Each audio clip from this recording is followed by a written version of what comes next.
This video is brought to you by JingleMine.com. Founded in Hong Kong but located throughout the world, they are one of the leading ASIC mining distributors out there. They have a strong relationship with JazzMiner, which means that they can provide you the best price and the latest info or updates for your JazzMiner. Additionally, they work hard to respond to customer inquiries or questions, providing 24/7 support and have one of the fastest deliveries in the ASIC industry. Some of their products include the JazzMiner X4-QZ, which can hit 840 mega hash at 340 watts while being whisper quiet, and I can vouch for that.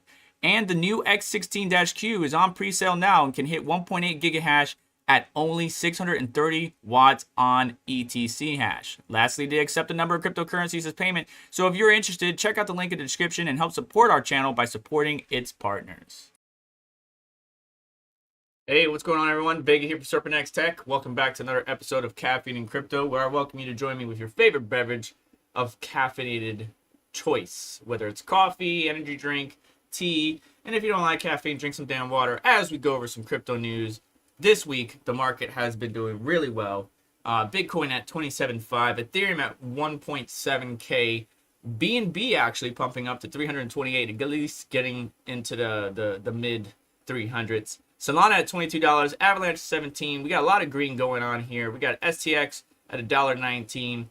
We got some really weird altcoins in the deep greens. Look at Conflux, 40 cents right now. Probably helping out with the mining profitability. Let's go check that out real quick. And we're going to go over some cryptocurrency news. Actually, I need some NVIDIA GPUs, which are really good at Conflux. Let's pick a couple of 3080s, 3090s, 3070 Ti. Let's just pick a bunch of random stuff. Hit calculate. And yes, sure enough, Conflux, still negative 5 cents fiat, but it's higher up in the chart. And it has been consistently, if you've been paying attention to our monthly roundup videos. What else we got here? Bunch of altcoins I'm not too familiar with. Ghost Coin. Is that Ghost Coin? No. Okay. All right. It's a different kind of ghost. Anyways. So, beautiful green week. We have broken out of some serious resistance in my personal opinion. However, if you go back further, we're now up against a wall. Remember that 28K wall? Well, that wall is there, and that wall needs to get broken. But I don't like how fast we're just climbing up. Usually this upward trend cannot sustain when it goes straight up like that. So we need to move sideways for a little bit, shore up, maybe come back down, touch back down to 26K, and then maybe break out. Otherwise, we're going to come back down to this legacy line at 25.2, and then if we break beyond that, 23.5, and if we break beyond that, 21, and we break beyond that, it's still 21, but like 21.8 or 21.5, and then 19. And then 18.1, and then the real legacy legacy line here is 17.4, 17.5. So that's if we broke out. This is on the daily. That's if we broke down and fell even further. So all in all, positive views considering what's been happening, right? So let's just go over some articles. I do have some questions for you, and I'm going to lead out with a poll real quick. Thank you, everybody, for stopping by. For all my future viewers that watch this after the live stream, make sure you hit the like button for me. For all my live stream viewers, thank you for hanging out with us. Let's get a poll here. Do you think your GOV, government, or Fed, whatever your Federal Reserve is, failed you, or is failing us? Question mark. Yes or no? Those are your only options. Maybe we'll add another one. Maybe I am not sure, because maybe you're not as up to speed. So we got a poll going on. What's up, Rondi? How you doing, bud? Red Panda, thank you for swinging by earlier. I hope you're still around. Maybe probably not. You're very busy. Retro Mike Crypto Nemesis, Brian, how you doing, buddy? Appreciate you. Mining of the North. Mining of the North. I like that. Is that like a Game of Thrones reference? Dan Ruggs, Fiat, Gandalf Gray. And, of course, Nick. Dan Son, how you doing? So, Bitcoin breakout puts 28K in view. Definitely can hit that 28K, but we're going to hit that resistance. The top cryptocurrency rose past 25K, reaching a resistance dating back to August 2022. that has also capped gains last month. The move has shifted the focus to the next technical hurdle above 28K. Bitcoin has now the chance to climb to the next technical level, which is situated at 28K, said Marcus Thielen, head of research and strategy at crypto finance services firm Matrix Port. Within a larger price swing, Bitcoin has rallied, reacted, and retested the 4,000 point increment, 16K, 20K, 24K, from which the current breakout is now targeting 28K. Wall Street's tech-savvy NASDAQ index rose 2.6% on Thursday, confirming a bullish pattern on the daily chart, according to the charted market technical Askil Chibar. Sorry if I mispronounced that. Bitcoin tends to move more or less in line with the rate-sensitive technology stocks. So talking about the rate hikes. And we know that last week the whole banking situation got a little bit scary. Market pulled back a little bit. But then the Fed tried to instill confidence, and then we pushed up even more. Right? We kind of stalled, so to speak. So this week, the coins like Bitcoin, Ethereum post major rallies after Bitcoin banking intervention. We know what Bitcoin blew up to. We know where it's at now. The industry's number 2 coin, Ethereum, is back where it was before the downturn. ETH is up 27% over the past 7 days. Currently changing hands at 1832. Obviously, we're down today a little bit from that, but not too bad. So we're not in the deep greens, but we're in the greens.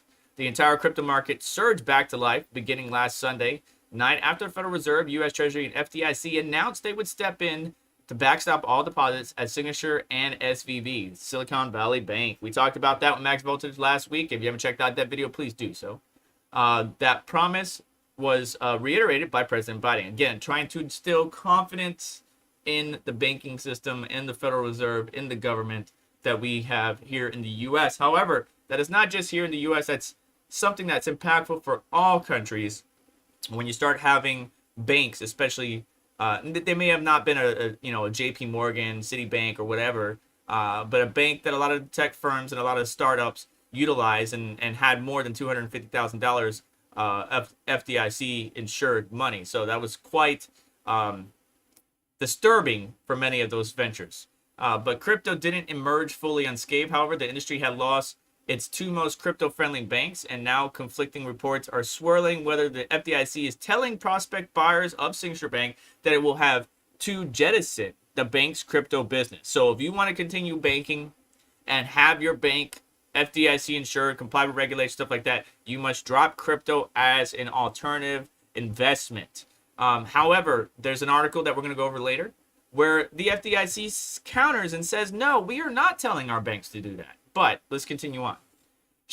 Let's see here. Former Massachusetts Congressman Bernie Frank claimed the Fed shut down Signature to send an anti-crypto message. And Reuters report late in the week appeared to confirm Frank's claim. The FDIC has since denied the claims made in Reuters' story.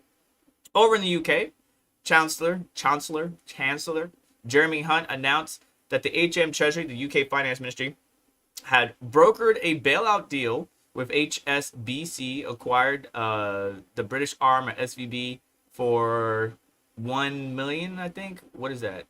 I forgot what the symbol means. To make the whole British business with exposure to the bank. I don't know. In addition to these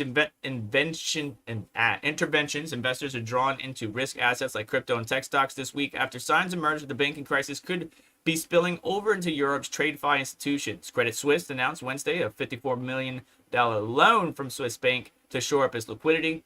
Virtually all top 30 cryptocurrencies by market cap posted significant gains this week, but some of the biggest winners aside from Bitcoin and Ethereum were Filecoin rose 33%, Polygon $6, what? So File's at $6.39, Polygon grew to 22% to $1.24, Solana rose 28% to $22.30, and BNB climbed up to 344, which obviously is down from that now. The USDC, the dollar peg stablecoin issued by Circle, slipped its peg last weekend and fell all the way to 87 cents after uncertainty over the company's exposure to, SVB had, 3.3 billion, blah, blah, blah. It restabilized this week in reaction to the bailout news. Once the Fed stepped in, we got you back, guys. We got you back. We're going to bail you out. Don't worry, Daddy's got that money. You're gonna have to do something dirty in the back scene, but Daddy's got that money. Then people started to get a little bit more confident, and obviously started pumping on that. I wouldn't say the stock markets rose just as vigorously as the crypto markets, but it did start to pull up. We see gold climbing up, as well as what was it? Gold, and there was something else I can't remember. But traditional stocks didn't grow as significantly as crypto, but we'll see how things go. All right, so Bitcoin believers revel in the "I told you so" moment. Big rally as banks crumble, and the reason they're saying stuff like this, honestly, is the Bitcoin was born out of the 2008 financial crisis, where big banks were bailed out because they over leveraged themselves in the housing market. Fractionalized shares of housing or people's houses, and then when that collapsed, nobody knew whose house the damn thing belonged to. Either way.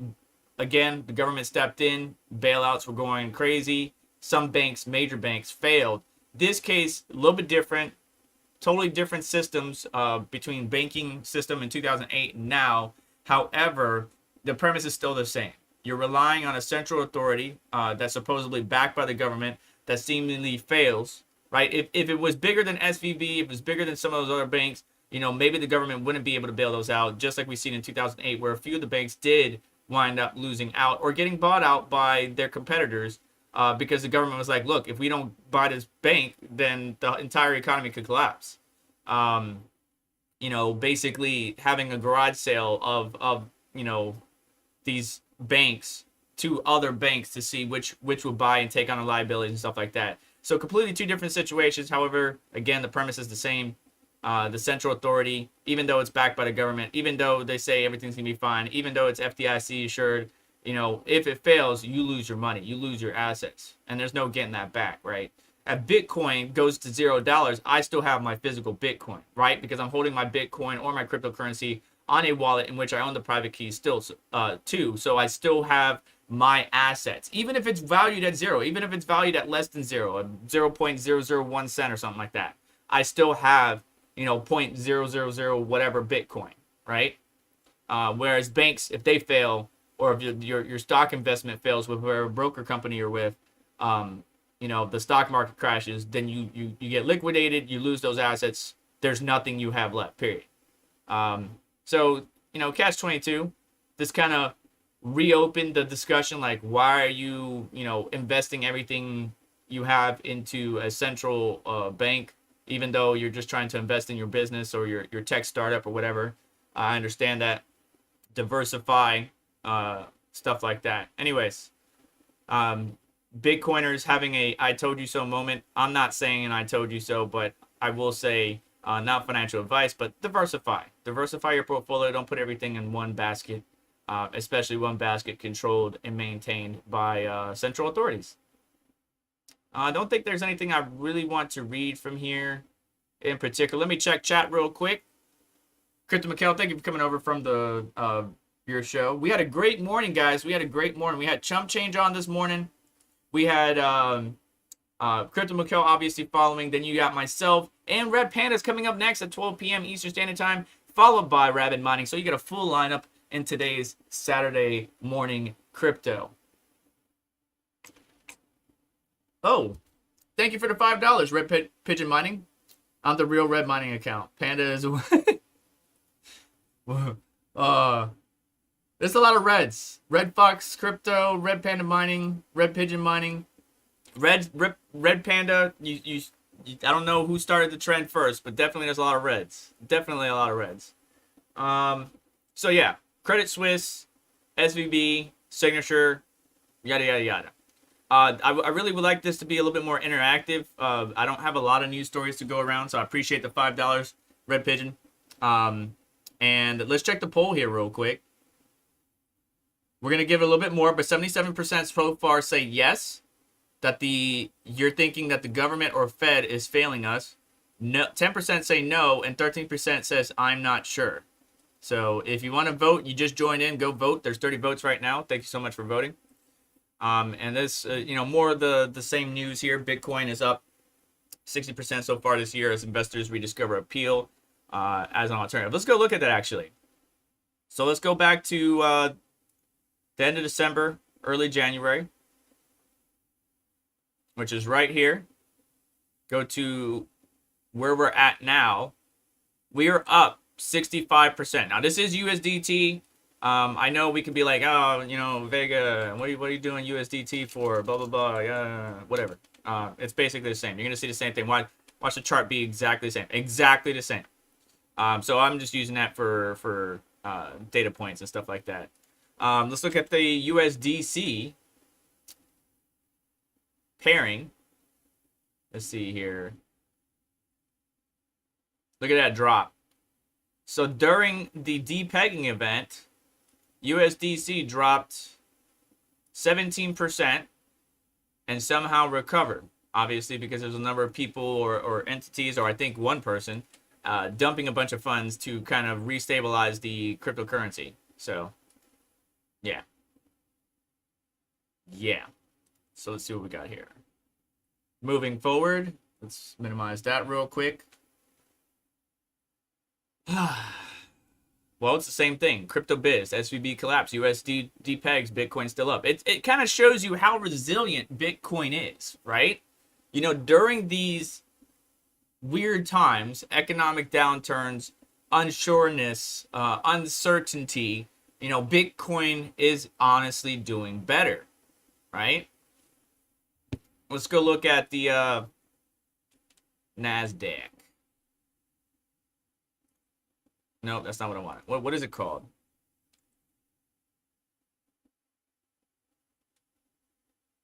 Let me go. Can I go home? Home. Leave.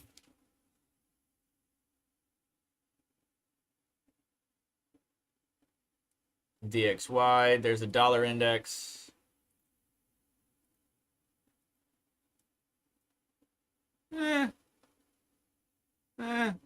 Not doing anything too crazy. What is this? There's a NASDAQ. Okay. So the NASDAQ, so Tuesday, March 4th. So this past week, the 14th, NASDAQ was doing pretty good. Let's see what the gains are from here to here. About 8%.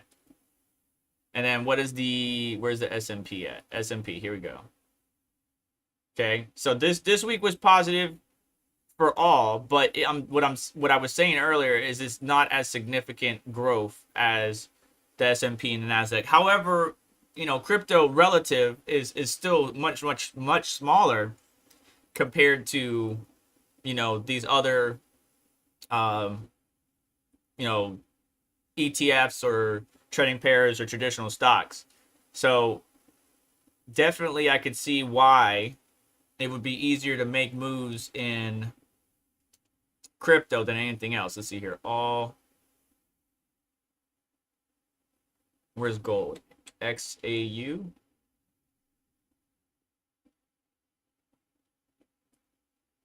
Yeah, look at gold pumping. So gold and Bitcoin pumped pretty good this past week as fear and uncertainty crept into the minds. It's up 10%, almost 10%. Not as much as Bitcoin, but compared to Bitcoin, you know, these entities been around for a lot longer. These stocks been around for a lot longer, and obviously take a lot more to move a lot further. Whereas Bitcoin, while it still takes a lot, it doesn't take as much as it would to try to move the actual traditional stocks and stuff like that. So crypto investors should know by now that it doesn't take much to topple a distressed multi-billion-dollar firm. On March 10th, California regulators officially shut down Silicon Bank 48 hours after the company disclosed its financial distress. As Cointelegraph reported at the time, SVB was the first federal deposit insured corporation bank or FDIC insured bank to fail in 2023. The crucial detail prompted federal regulators in the United States to step up and backstop SVB depositors before a bank run could ensue, which it did happen, right? March 10th, somebody that has influence tweeted out, get your money out of SVB. The 13th, the CEO kind of tried to reassure during a call, yo, we're good, guys, we're good. Trying to stop the run on the bank, but people kept coming and getting their money out. Next thing you know, SVB balance sheet is going negative and negative and negative and negative. And because of their locked-in loans at a lower interest rate, they took a huge hit. So it was kind of like this same situation could happen anywhere else if a person of influence gets online and says, get your money out of Wells Fargo, get your money out of Citibank, get your money out of JP Morgan. If they say that, and then people start heeding that advice and then start going to the bank and taking out more and more money, those banks, at least the names that I've said, should be shored up enough that even if people all wanted to withdraw their money, they should have plenty of liquidity and what they need to cover it. But it's like starting an avalanche, right? Once it gets started, there's no way to stop it. You just got to ride it out and see what happens. So despite their efforts to calm the general public that SVB is okay, it obviously wasn't. People kept pulling out their money. They took a huge hit on their locked-in loans at 1 point something percent, whereas right now they're, I think, like almost 5%. And then obviously the fiasco triggered a short but intense period of fear and trepidation in crypto markets as Circle's USDC coin depegged. The only thing Circle did wrong was holding a portion of his deposits at SVB when it collapsed. But I think that news, right? I think the news of 3.3 billion locked in SVB and the bank's closed kind of caused more fear, right? So then we got more parts of the mountain now starting to fall too with the main avalanche, and it just keeps going and it keeps growing and growing and growing, causing more issues, which is why we had this huge line. And the Federal Reserve issued a statement: actions to protect U.S. economy by strengthening public confidence in our banking system, ensuring depositors' savings remain safe. So they had to step in and try to help out the banking system. South Korea launches Metaverse Fund to expedite domestic initiatives. I didn't know this was in this article. Let's read this. So Metaverse is still a vague and underdeveloped concept, but South Korea is taking it very seriously. Seoul's Ministry of Science and ICT announced that it will allocate 24 billion won, or 18.1 million, toward metaverse development as part of a bigger pot worth 40 billion won, or $30 million. The newly launched Metaverse Fund is said to support mergers and acquisitions of various metaverse-related companies, a move that could give the country an upper hand in still evolving sector. The Metaverse arms race continues as Cointelegraph reported earlier this month. Mark Zuckerberg, Meta, won a court approval to continue its metaverse acquisition plans. Interesting. So South Korea sees something, and South Korea is a big Samsung guy, right? South Korea is a really big Samsung family. So we'll see how things go. Rod Puts, how you doing? Crypto Craig, appreciate your coinology. Sam Fisher, Automatic Beats, I know you were here earlier, I didn't say your name. So Gandalf Gray says, a bank run is a self-fulfilling prophecy. Nothing would have happened if no one would have went to the bank. And no, the big banks are in the same position, long bonds held till maturity. Yeah, they are in a similar position, but they have a little bit more capital, a little bit more liquidity than I would say SVB Bank, who is issuing out loans to startups. And when you're a bank that primarily focuses only on the tech sector and providing startups, Kickstarters, whatever, the funds they need to start their product, you're taking a huge risk because a lot of Kickstarter campaigns, a lot of startup tech firms don't often have that, a long-term prospect. They most of them fail. So you're really taking a big gamble that they'll succeed. If not, you're losing your money as an investor. So, I mean, it was probably a good firm to be in. It was very strong with the crypto people and crypto companies that were starting up over there. But again, I would say that if everybody went to JP Morgan right now to pull their money out because of one major influencer saying something, I think JP Morgan would still have something up its sleeve to counteract that. But the USD peg, as we continue on, and they may not, because banks, we know banks are greedy. We know these guys are jackasses, excuse my language, and YouTube, don't demonetize me. And they wind up taking out positions that they really shouldn't be doing, spending money that they don't have, that's not theirs. So we'll see. The biggest thing right now is the public wants to know, and maybe you tell me if I'm wrong. Do you, as a an individual in your country, let's go ahead and close this poll out. A user in your country, wherever you may be, do you believe that your banking system is stable? Do you think there's more to come, right? Is there more dominoes to fall? Is the contagion stopped? Is it finally done? Or do you think there's still more impact to be felt as interest rate continues to grow higher, as our fiat valuation continues to get muddied up, or what is it called? I had the word in my head and I forgot. Devalued, so on and so forth. But here's the USD peg. We can see on March 10th, 2023, again, when the influencer said, get your money out of SVB, same date, things went crap. People found out, oh, Circle's got 3.3 billion. Oh, they're going under. Now the SVB's going under, they're going under. Sell, sell, sell. And then it obviously dropped down, actually dropped lower than 90 cents. It says 90 cents here, but I believe it was like 87 or something. But look at the volume. Let's look at the volume. So on 3/6, the volume was 2.34 billion. On the day it dropped down to 91 cents, it went down to 24. It went up to, the volume was at 24 billion. That's a lot of money.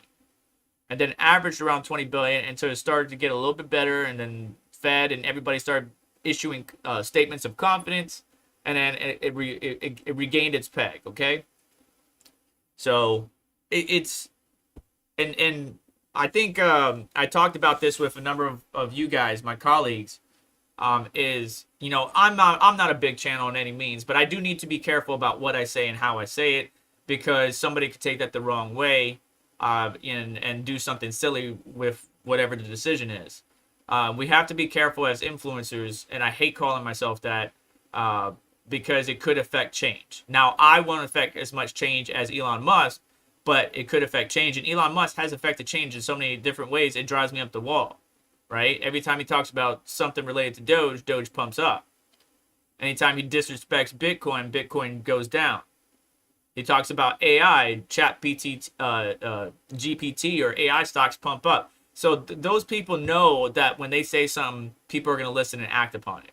And that's kind of sucks. So when you have those people issuing statements like what happened, like get your money out of SVB, it caused the bank run, caused more issues, and here we go. So Signature Bank prospective buyers must agree to give up all crypto business, says Reuters. Now, again, the FDIC is denying this report, but I just thought this was interesting. So, Signature Bank is on the market after being shuttered by the New York State regulators on Sunday. By any potential buyer, reportedly has to agree to one major caveat: no crypto. Reuters first reported the development on Wednesday evening, citing people familiar with the matter. The FDIC Insurance Group Corp said bids for the bank must be submitted by Friday. The New York-based bank weekend closure came 2 days after the collapse of another bank, SVB, and less than a week after the Silvergate Bank situation. All three of these now defunct banks were considered crypto-friendly financial institutions. Signature Bank, whose crypto clients accounted for a quarter of its deposits, was reportedly under investigation by the Department of Justice and the U.S. SEC for potentially lax monitoring that may have enabled money laundering. A class action lawsuit was filed against Signature Bank in February, alleging that the bank knew about and facilitated the infamous FTX fraud. Specifically, the suit accusing Signature Bank of having knowledge of and permitting the commingling of FTX customer funds with its proprietary blockchain-based payments network, Signet. And let's go look that up. Is Signet anything? Well, I mean, there's a Signet swap, but I don't think that's it. So anyways, many in the crypto industry, blah, blah, blah. Binance speculated, blah, blah, blah. Bernie Frank. All right, so Bernie Frank, a Signature Bank board member and former Democratic U.S. congressman who co-authored Dodd-Frank Act, also suggested the takeover was spurred on by anti-crypto move, telling CNBC that the Signature Bank was solvent and that regulators intervened anyway to send a message. I think part of, and this is him saying, I think part of what happened was that regulators wanted to send a very strong anti-crypto message, which is incorrect. However, the New York Department of Financial Services has denied that crypto had anything to do with his decision to shutter the signature bank's doors. Instead, saying that it was due to the crisis of confidence in the banking leadership, and that's basically it. If you lose confidence in your leaders or your leadership, you're not going to follow their orders to the T. Now, there are some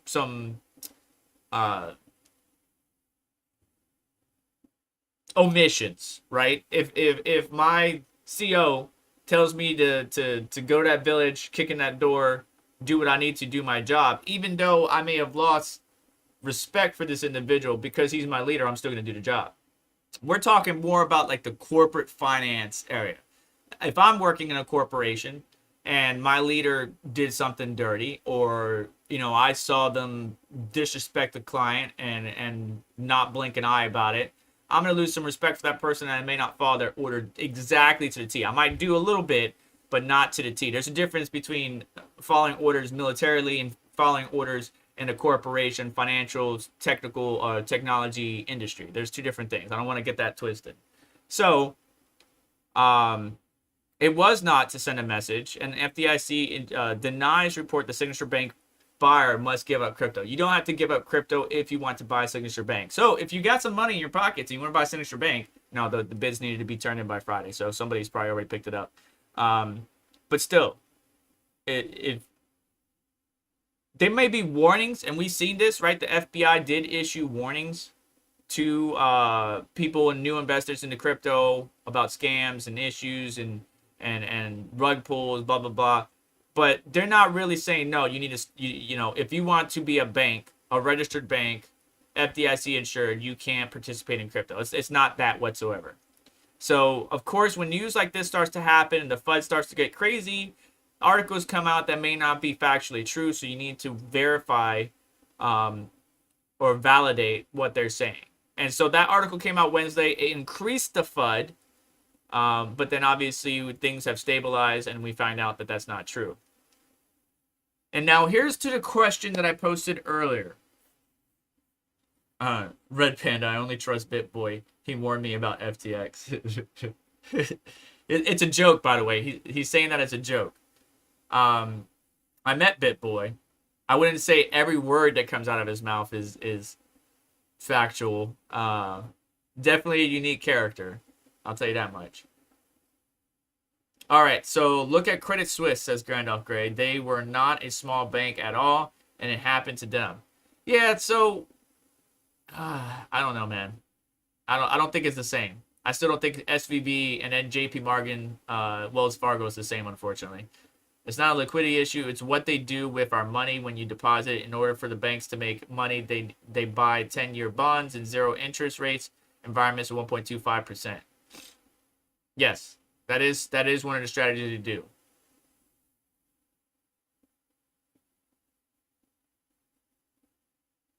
Well, what you should do, Gandalf Gray, with that information, if you've been doing research for the past 2 years to find who the weakest banks are, is share that information within a private Discord community that is not a financially driven community, just to make sure that your fellow colleagues are not holders or depositors of said bank. That's what I would do if I were you. If you have that information, I would share that information. Obviously not for, and you may be doing it for, financial, shorting the bank or long in the bank, whatever. But other people may just want to know, is my money safe? Right? If I'm working the rest of my life so hard, because like YouTube doesn't pay me, I don't rely on YouTube to pay my bills. I can't. It does not pay enough. I have to work a full-time job. My wife has to work a job. My children, who are 16 and 18, they got to get a job. One's going to college. He had a job for a little bit, but he had to find something different because the job didn't work. If we're working our asses off just to maintain this family, and our money is in a bank that fails 20 years from now, and all that savings is gone, that will ruin us. That's why I say diversify. So if you have that information, I would share. I mean, DM me, DM some of your favorite friends, colleagues, influencers, and be like, hey, I did some research. These banks are the weakest. They're over leveraged. They have too many obligations. They don't have enough liquidity, whatever it is. You might not want to hold your funds in that bank. Just saying. Not financial advice. I'm just saying you may not want to keep your funds there long term. I mean, that's good information. But yeah, Credit Suisse was a big bank. Is a big bank. Not was, is a big bank. And it happened to them as well. I just think that it might be a little bit different comparing SVB to JP Morgan. That's what I'm saying. But it can happen. It can happen to JP Morgan if they put themselves in that damn position. So Crypto Twitter thinks the Fed's 297 billion balance sheet expansion is a QE, but it's not. QE stands for quantitative easing. Now, this is why I posted the poll. About 77% of you said or think that the Fed or government of your country or location is failing us. But the U.S. Federal Reserve balance sheet expanded from 297 billion to 8.63 trillion in the week of March 15th. As Red Panda, many of you have said before, printer money. Money printer go burr. Printer money go burr. The sharp increase in the crypto Twitter saying the world's most powerful central bank has restarted quantitative easing, or QE, which involves buying assets as such government bonds and mortgage-backed securities to inject liquidity into the financial system.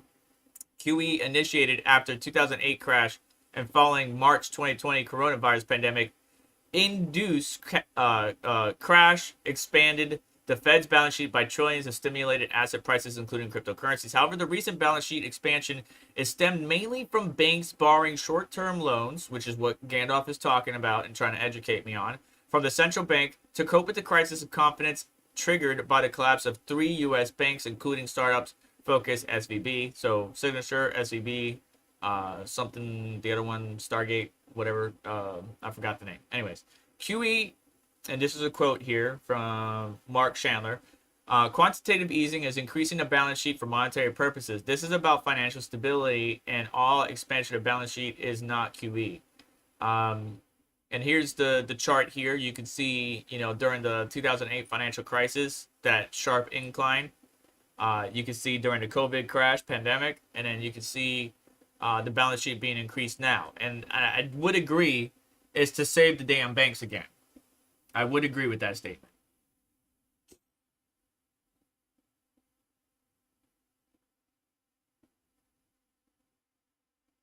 So I'm reading what Gandalf Grey says, but I don't want to read it out loud. You guys can read it in the live chat.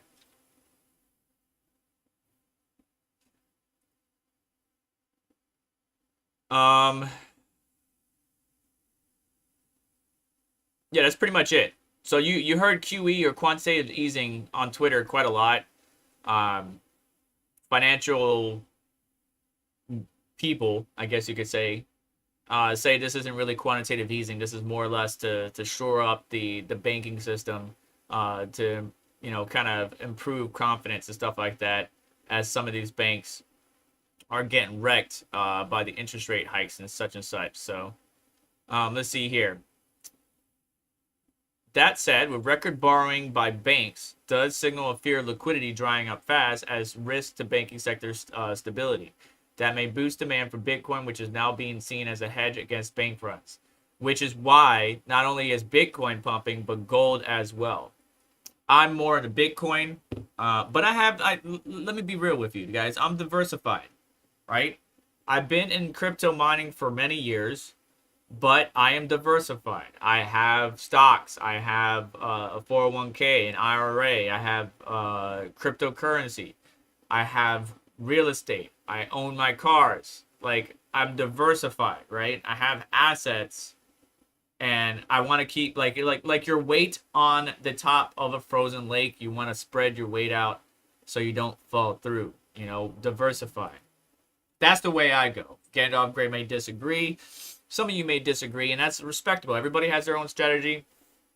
I just like to diversify. Now, unfortunately, I do have to keep some money in the banks because I got to pay stuff, right? I got to pay bills, monthly bills, whatever it might be. So it really just depends. Now, here's an interesting story.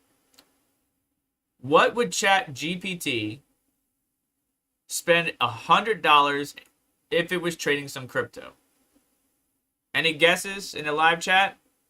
We'll come back to this right now. If you had $100 to spend into crypto, what would you buy with that $100? Somebody in the live chat, give me your top 4 things you would buy with your $100. Do like, say for example, if you type out your response, say like, 25 to Bitcoin, 25 to ETH, 25 to this, 25 to that. Type it out just like that so we can see. And then we're going to see what ChatGPT did. Moving on. What are the Howey tests and its implications for cryptocurrency? The first criterion in the financial investment, which means that participants in the transaction must be risking their own money.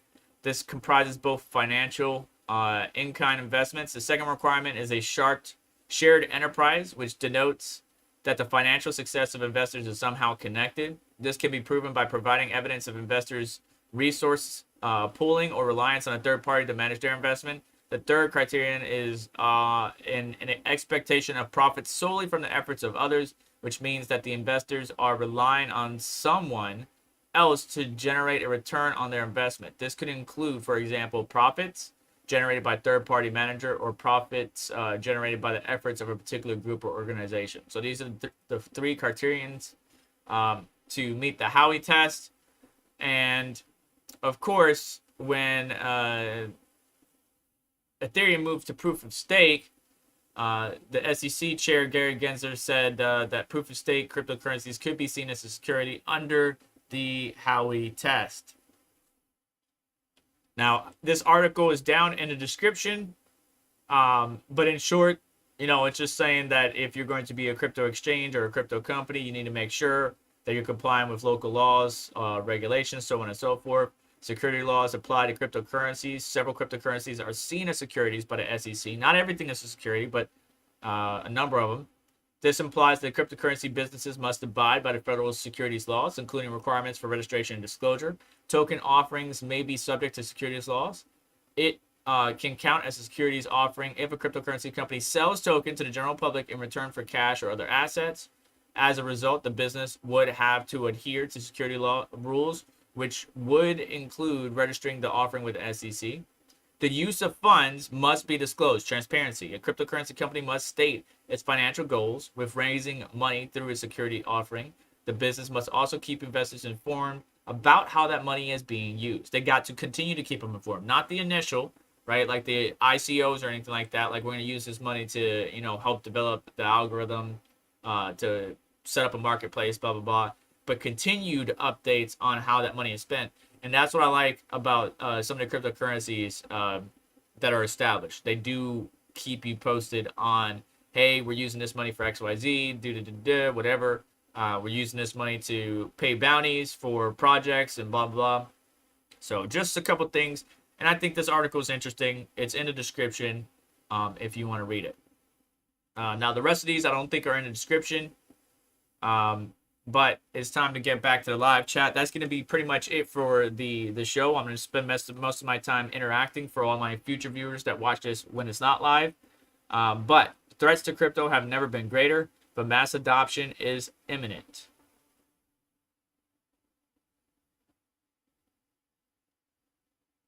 The threats, like the banking issues or FTX or Mt. Gox or whatever, they're there. They've always been there. It's people in positions of power or influence or companies or organizations that misuse funds, misrepresent themselves, misreport.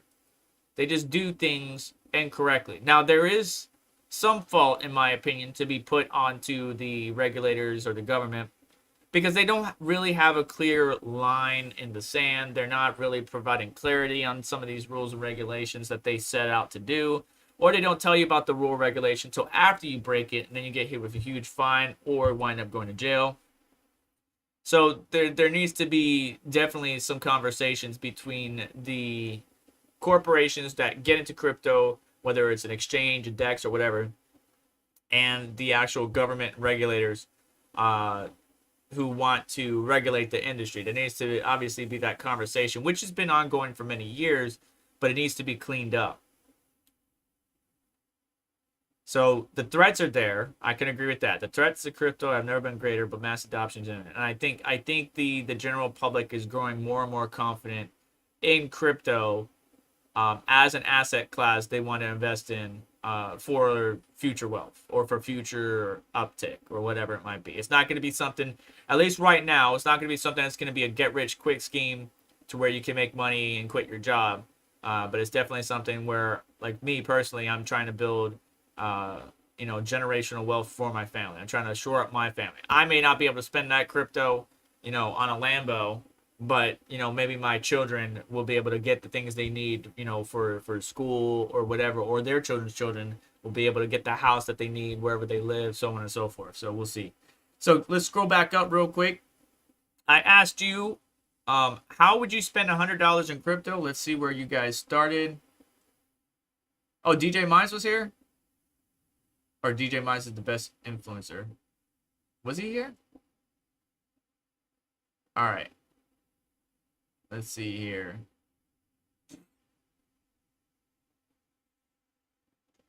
So Rud Puts said 50 Bitcoin and 50 Flux. Crypto Craig said Doge, Matic, BTC, ETH.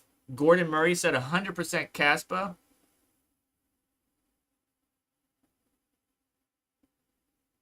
Oh, so Gandalf Gray is on the same page. So let me correct myself. Earlier I said me and Gandalf Gray may not agree on the strategy, but he is also heavily diversified in many money funds, metals, energy, crypto, physical assets. All right, good.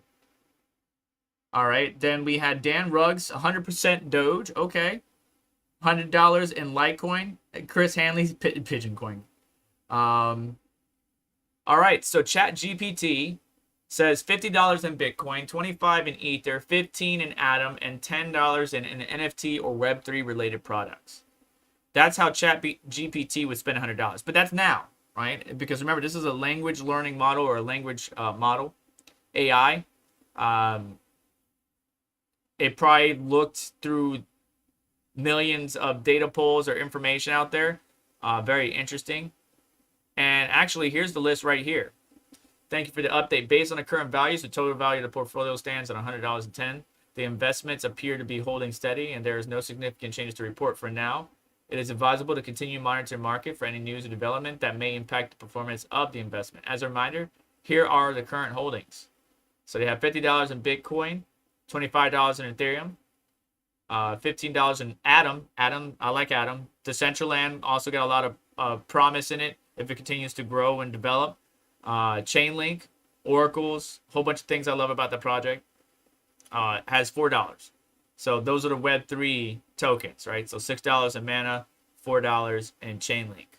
Very well done. Very well done. A lot of people have been using ChatGPT for a number of things, including trading somehow. I haven't mastered it. I haven't spent time on it. Maybe I should spend time on it.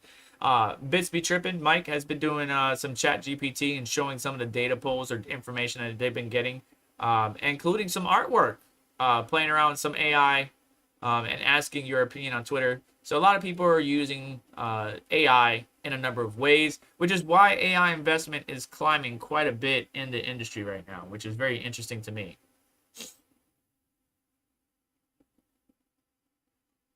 Former Belgian finance minister calls for crypto ban in the wake of banking crisis. Again, as the hit on self-confidence or confidence in the banking system, financial system, whatever it may be, continues, you have, whether it be politicians, naysayers, influencers, whatever, coming out and saying nay or bad crypto. Crypto is bad. You shouldn't be in it.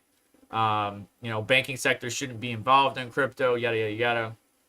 So just more news coming from another individual who is a Belgian finance minister or a former Belgian finance minister. And they represent the right-wing European conservatives and reformers, the fifth largest political group in the parliament, in the Economic and Monetary Affairs Committee. He was Belgian finance minister from 2014 to 2018. The ECR says it's dedicated to individual liberty, private property, and limited government. The parliament's 705 lawmakers are due to vote as soon as next month on the markets in crypto asset regulation, which will offer a regulatory framework for digital wallet providers and exchanges. Vander Overdelt led the Parliament's work on a new law to allow trading of securities based on distributed ledger technology, and has said the technology underpinning crypto has great potential. So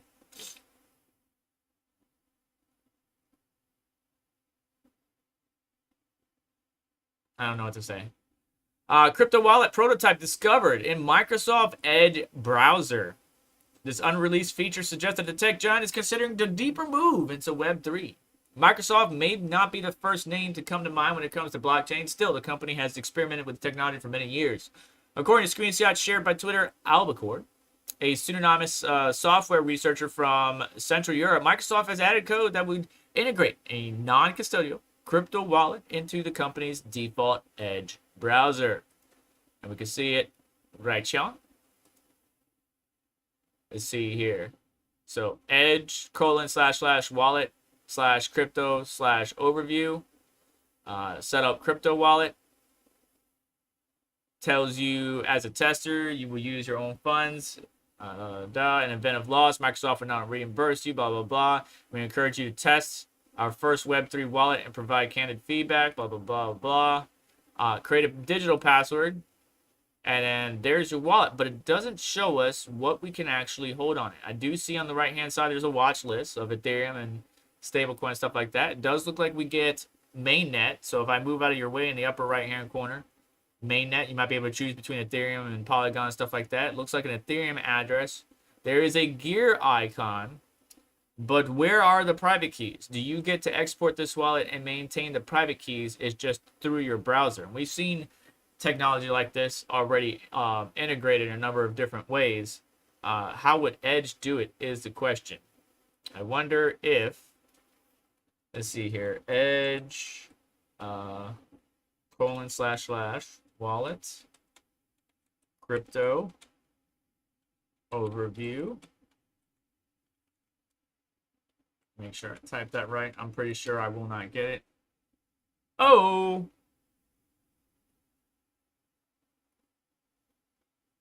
So, how do I get to... So that's wallets, but how do I get to crypto? Let's see here.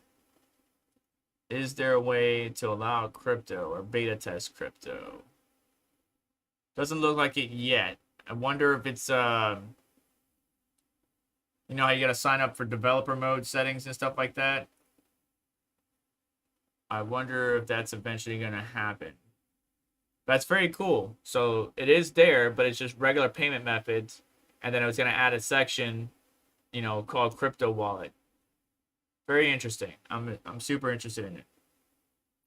So, guys, it's 11:52 a.m. We're getting ready to hop on over to Red Panda Mining here at 12 p.m. I'm going to keep going for a little bit longer just to hold it down for them. I believe Red's going live, right? So we got Rabid Mining at 1 p.m. Let's see here. Red Panda Mining. Am I correct? Yes. So it says 12 p.m. today. It's starting soon. Let me go ahead and mute this real quick. And yeah. Mining Chamber. Wow, I haven't seen Mining Chamber. Hope Mining Chamber's doing well. He's over on Red Panda. So, Rondi, I really appreciate you coming and hang out, bud. Much respect. I got to hang out with you guys, and it was great.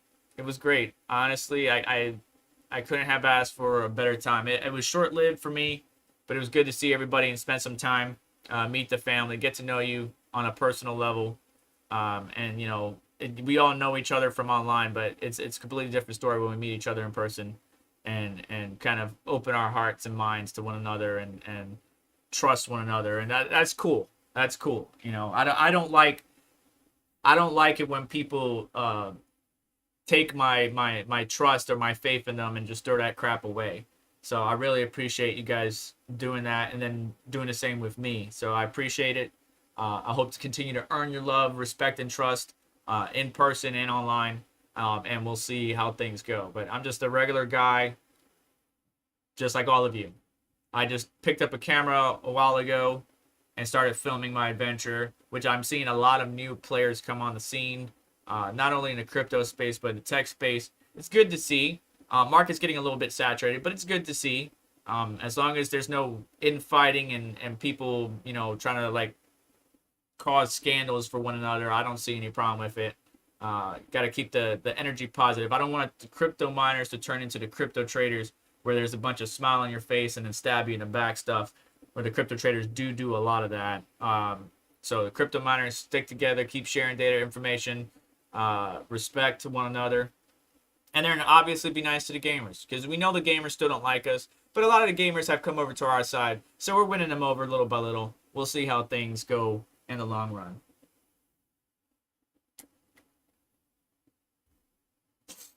What am I mining right now? Crypto Craig, what am I mining right now? So Bitcoin, Dogecoin, and Litecoin, or Litecoin and Dogecoin. Chia, Helium, which is crap right now. The price of Helium is down. Like, that project is dying. It's been dying ever since they did the move, and I think Red Panda talked about that. What else? Caspa, a little bit of Algorand, but I'm mining ETH hash or ETC hash through Unminable and getting paid out in Algorand. I already had some. I'm just getting more of it. And a little bit of Dynex. And that's just because I'm playing around with the new updates and stuff like that. So, a little bit of a mix. Gold and BTC 1 month charts are almost identical. Crazy. Yeah, anytime there's a unsure, exactly, Rondi. In the end, we're all gamers as well. I said that many times. Not all gamers are miners, but most miners are gamers.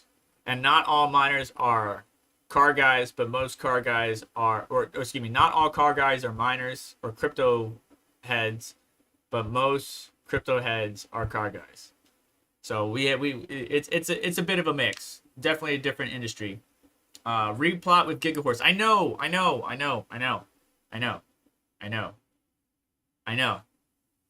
need to do that. I also want to get the expand my memory to quite a bit. Compress it. We'll see how it goes. Did you see BBT game? Let's go to Twitter. BBT game. Let's see here.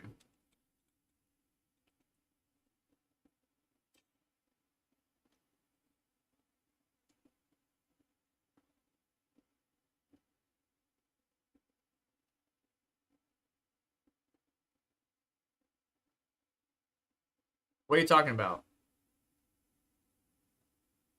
Did you see BBT game? When you say BBT, that means bits be tripping to me. So unless I'm missing something. All right. Is Red Panda live yet? Nope, not yet. 2 minutes, guys. 2 minutes to Red Panda Mining goes live. Thank you so much. Make sure to hit the like button. Ronnie, thank you for becoming a member. If you weren't already a member of the channel, I appreciate you so much. And many of you who continue to retweet and shout out and pass on and share information with one another. I'm going to call out Techman right now. Hang on 1 second. You know, love me. So sad. But yeah, it's good to see the markets where it is. We'll see how things pan out in the future. Solana's on a nice little tear, almost 10%. $21. Avalanche 5.3% at 17. Stacks. What is Stacks? Stacks. Yeah. So Stacks is very interesting to me. It's been around since I think early 2021. Let me see here. No, it's been around longer than that. Is this the same Stacks program that I'm thinking of? Where's the information on it? Blockstack.org. Yeah, this is it. A Bitcoin layer for smart contracts. Been around for quite a while. It's not near its all-time highs. Let's see here. All-time high was back $2.65. It's around $1.14 now. But the project is interesting to me. I gotta look. I gotta do some research. Look into it. All the other coins I'm not too familiar with that are pumping. Gala's doing pretty good, so Gala's at 4 cents, 14.4 cents. Let's see, anything of significance that I see here. And then, I mean, there's so many coins, guys. It's so hard to keep up with all this crap. It really is. So hard to keep up with all this crap. But, all right, Red Panda Mining's about to go live. I'm going to end with some of the ads from today. Don't forget this live stream was brought to you by jinglemine.com. If you are going to look into any equipment, check them out. The link is in the description. And also, Crypto Miner Bros, I do have a code, SerpentX. Save some money on some ASICs. Use coupon code SerpentX at checkout to save $50. All right, guys, thank you so much for watching. Please do me a favor, hit the like button on the way out. Make sure to hit subscribe, hit the notification bell to stay up to date, as well as check out some of the links in the description to help support the channel and what we do here. And I'll catch you in the next one. Take care. Introducing the Octominer OctoTank 12 Home Immersion Cooling System, the future of cryptocurrency mining and home heating. Quiet, cool, and efficient. The OctoTank 12 allows you to overclock your ASIC miners up to 70% to get more performance for your money. Compatible with up to 2 ASICs. Fully plug-and-play system. The immersion system ensures that your miners stay cool. Perfect for garage or basement heating. Up to 150 square meters of heating capacity. Clean and minimalist design. Fully weatherproof. Designed to last for years. Save money while keeping your home warm and cozy this winter. Order yours now. As a crypto miner, you know you want your equipment to be high quality. Proper cable management is part of your mining rig, and the Veteran Miner has you covered. The Veteran Miner cables are created with the best materials to ensure they are of the highest quality. Our cables are made of 16-gauge tin copper, ensuring another layer of protection from oxidation and corrosion. We support our products with a 100% guarantee. Visit our website at www.theveteranminer.com and get the best cables for your mining setup.